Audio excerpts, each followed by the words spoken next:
السلام عليكم ورحمة الله وبركاته. بسم الله وبالله وعلى الله توكلنا وبه التوفيق.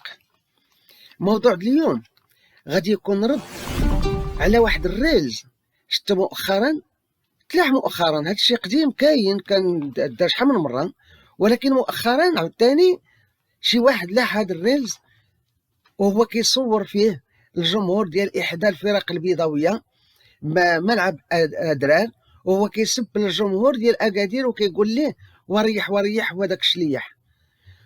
مع العلم أننا كنعرفوا أن الأولترا إيمازيغ ديال أكادير بالعكس عندهم شعارات وعندهم أغاني اللي كيحتفيو بها بجماهير ديال الفرق المغربية الأخرى. على كل حال اللي كيهمنا دابا اليوم، وأن على كل حال هذا الرد غادي نستمعوا له في نهاية الفيديو، في آخر الفيديو. هو بالدارجة المغربية وموزون وبقافية، وكيخص غير دوك الاشخاص اللي كيردوا ولا اللي كيعلموا للشباب ديالنا بحذر الشعارات العنصريه التي يجب ان تزول من ملاعبنا وحتى من مجتمعنا. على كل حال كنعرفوا ان كرة القدم واحد الميدان اللي ولا كيشهد واحد العنف كثير.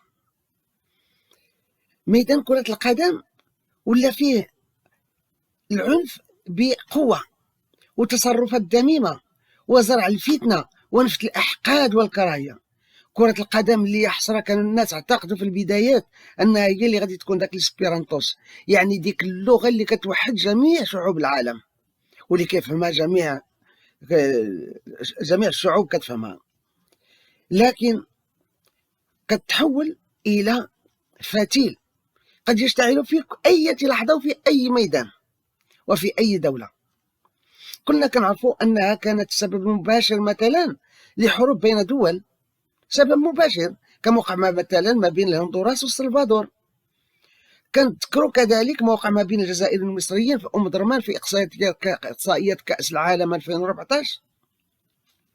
ثم هناك صراعات ما بين أنصار فرق البلد الواحد، بل أحيانا الجهة الواحدة أو حتى أحيانا المدينة الواحدة، وهذا في كل بقاع العالم، مما يترك ضحايا ومعطوبين وخسائر فادحة. وفي هذه الأيام كنذكروا كذلك ما قام به جمهور مدينة ولاد تيمة وهوارة من اعتداء شنيع على جمهور اتحاد تيزنيت، عوض أن يكون هناك استقبال وكرم وحسن ضيافة، وقع ما يندى له الجبين، وتحولت المباراة إلى صراع كأنه إثني، وكأننا في حرب بين أعراق مختلفة، وهم في الحقيقة كينتميوا لأمة واحدة. والبارح تجرات المباراة ديال الديربي ما بين الوداد والرجاء في ملعب الزاولي. على كل حال هذا الملعب ما يمكنلوش يتحمل كاع هاد الجماهير ديال الوداد والرجاء، ولهذا تلعب بأبواب مغلقة وبدون جمهور لدواعي أمنية بطبيعة الحال. ولكن ألم يكن ممكنا زعما تقام المقابلة في نظام وانتظام ويحددوا العدد ديال المقاعد، أو لا أن الجماهير ديالنا ولات خارجة عن السيطرة؟ والسؤال المطروح، شكون هما هاد المسؤولين اللي كيزرعوا هاد الفتنة وهاد الكراهية ما بين الناس في الملاعب؟ شكون اللي كيكتب هاد الشعارات؟ كيبقى هاد السؤال مطروح. واش التعليم ديالنا فاشل لهذا الحد؟ هل هناك خلل في التربية الوطنية؟ هل هناك خلل مجتمعي؟ هل هناك تفريط في التربية داخل الأسر؟ كل هذه الأسئلة تبادرت للذهن ديالي وأنا مازال كنتفرج وكنشوف هاد الريلز اللي حاد خينا في الله اللي كيسبوا الجمهور داخل الملعب بوريح وريح وداك الشليح. من الممكن أنك تشجع الفريق ديالك بطرق كتحترم فيها نفسك وكتحترم الخصم ديالك، سواء كان ضيف ولا كنتي ضيف عليه، ولكن حتى واحد ما عنده الحق يسب الناس هكذاك، لأن الشتم والسب والقذف يعاقب عليه القانون. هذا التعبير هو عنصري، وكلمة شلح وحتى عروبية هي صفات قدحية، واللي كيستعملها هو إما جاهل أو متنمر أو عديم الأخلاق أو قليل التربية أو حاقد أو خريج الزناقي ودور الدعارة، ولا أن والديه ما رباوش، ولا ربما والديه بريوسهم ما مربينش ووصلوا ليه ديك قلة التربية. كنا ظنينا بلي هذا المعيار حسبناه ولا بدون رجعة ما غيرجعش، لأن كانت واحد التوعية من لي زولترا، وكنا نستبشروا كل خير من الأولترات اللي كانت كتعقد اتفاقيات ولا كيتلاقاو مع جماهير أخرى. ولكن مع كامل الأسف كنشاهدوا أن هذا الشكل من أشكال التشجيع العنصري رجع مرة أخرى مع صفات قدحية أخرى كالقربوز وغيرها التي يتلقفها الصغار فتصير عندهم عادية كيتفوهوا بها في كل مكان وكأنها من المسلمات اللي ما فيها حتى حرج. والحقيقة أنها كتضر العديد من الناس بلا ما ندويو الناس اللي كيتفوهوا بها، يعني بطبيعة الحال كتضر بالسمعة ديالهم. بزاف الناس فضلوا يهجروا ميادين كرة القدم لهذه الأسباب، وهروبا من الكلام النابي ولا أخلاقي. هاد الناس اللي تيطلقوا بحال هاد الكلام هم من أشنع خلق الله، هادشي أنا اللي غنقدر نقول عليهم، وما عارفينش باللي بزاف من الجمهور اللي معاهم في الصف وكيردد معاهم ديك الشعارات هما من المعنيين بهذا السب. ولكن داك الاحتكاك وديك الظروف وداك التشجيع والهوس بالفريق كيجعل لهم يرددوا بدون شعور، ولربما انهم فقط في لحظه انفعال وكينساقوا مع هذه الموجه وكيردوا اللي كيتمل عليهم بدون تفكير. ولكن ربما ملي توصل القضيه المحاكم يشهدوا عليهم هما بريوسهم.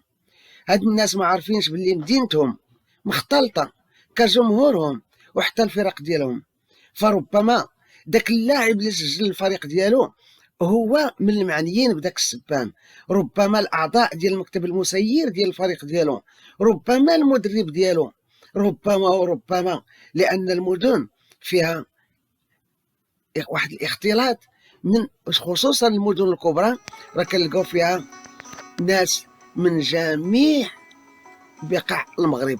وملي كنقولوا الدار البيضاء راه ما كنظنش واش شي واحد عنده مثلا في المغرب كامل حتى القرى النائيه اللي ما عندوش شي واحد من العائله في الدار البيضاء.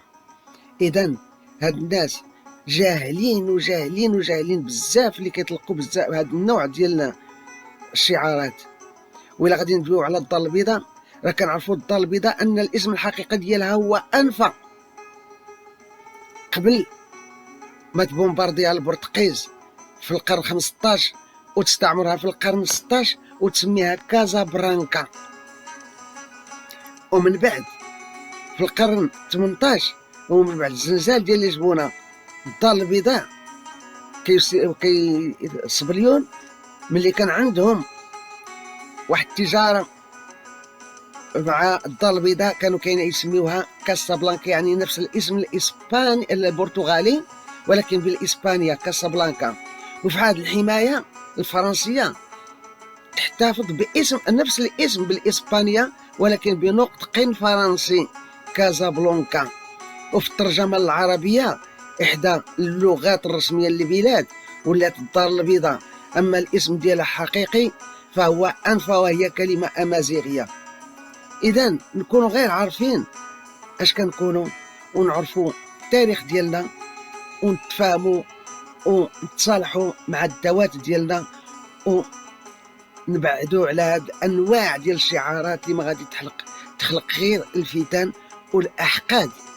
وتحيه البيضة والحرار اللي ما كيقبلوش الشعارات ديال هاد الاشرار وكينبدوا هاد الشعارات اللي ما كتجيب لنا غير الاضرار.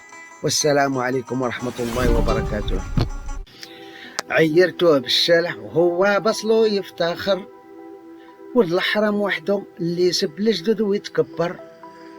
نتحداك يا جاهل تكون عارف علاش تتذاكر، المغاربة امازيغ وانت ليهم تتنكر.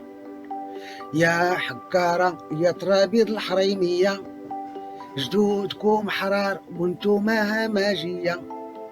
قشرة حضارية العقلية جاهلية، كلامكم بشقل ما شلحة ما عربية. من تا بيضاوي كيزاوي الله يداوي، هجبها هتفرعين ومخك راهو خاوي.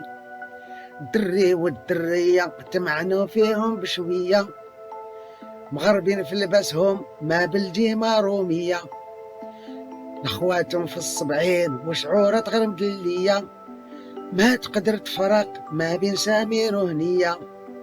الكورة خسران وتعادل ما تردوه غير فوزية، احترموا تحترموا سيروا بروح رياضية، وعرفوا بثقافتكم وبقيم أخلاقية، وتجنبوا كل نزعة كل فكرة زنقاوية.